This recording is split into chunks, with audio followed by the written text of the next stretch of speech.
How would you feel if a friend of yours from a long time was struggling in silence, and you came home and discovered them on the floor, almost owed to the deed from fentanyl? It would really traumatize you and shake up your world. Let's hear how this one woman handled her situation, and y'all send prayers up for everybody that's struggling. Go ahead and tell me what part of the country you are in or what part of the world you are in your town. Anything like that so we can connect. Left my apartment after my roommate's overdose.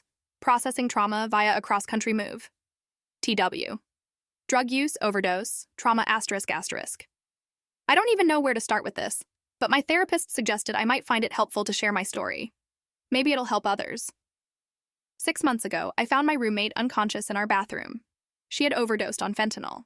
I called 911, did CPR, and she survived, thank God, but I broke that day. Sara and I had been friends since college. After that night, she went to rehab, and I had flashbacks, panic attacks, and a sense of helplessness. I couldn't sleep in that apartment anymore. My anxiety skyrocketed. I started having panic attacks at work, couldn't concentrate or eat. My therapist diagnosed me with PTSD. At first, I felt like a fraud, like I didn't deserve that diagnosis because I wasn't the one who overdosed. But trauma is trauma. After 3 months of barely functioning, I made a decision that everyone thought was crazy. I broke my lease, quit my job, and decided to spend the next year traveling around the country in my Honda CR-V that I converted into a tiny mobile home. I know it sounds like running away, and maybe it was, but it was also the most healing thing I could have done for myself. Changing your environment can interrupt trauma patterns.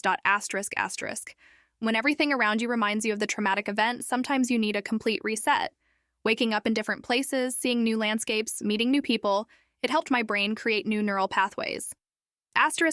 Solitude was terrifying and necessary. I've always been someone who needs to be around people, but this journey forced me to sit with myself. Really sit with myself. The first few weeks were brutal. I cried a lot, had panic attacks in truck stop parking lots, called my therapist from random highways. But slowly, I started to enjoy my own company. Nature is medicine. I've slept under more stars in the past 6 months than in my entire previous life. There's something about being in the mountains, or by the ocean, or in the desert that puts human problems in perspective. Not in a dismissive way, but in a, you are part of something bigger way. Helping others helps you heal. I've volunteered at food banks in small towns, helped elderly folks with yard work, participated in beach cleanups. Doing something meaningful for others reminded me that I'm not just a victim of trauma, I'm someone who can contribute positively to the world.